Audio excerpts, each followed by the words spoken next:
بعض لوگ جو ہے وہ سنت کو ذکر سے نکالنا چاہتے ہیں، حالانکہ قرآن مجید میں موجود ہے قد انزل اللہ علیکم ذکرا رسولا یتلو علیکم آیات اللہ مبینات، یعنی اللہ نے تمہاری طرف ذکر اتارا ہے اور اس کی بنیاد رسول ہے، اس لیے کہ قرآن مجید بھی رسول کے واسطے سے آیا ہے۔ وہ الگ بات ہے کہ رسول نے کہا یہ اللہ کے الفاظ ہیں آپ نے مان لیے، تو اس لیے اصل بنیاد جو ہے وہ وہی ہے، اصل بنیاد جو ہے وہ الفاظ نہیں ہے۔ اور اس کی بہت بڑی دلیل یہ ہے کہ جیسے کہ تاریخی طور پر مشہور ہے 1,24,000 انبیاء ہیں،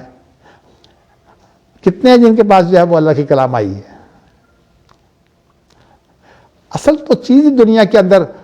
معنی اور مراد ہے، یعنی انسان کی زندگی میں جو شعور جو ہے وہ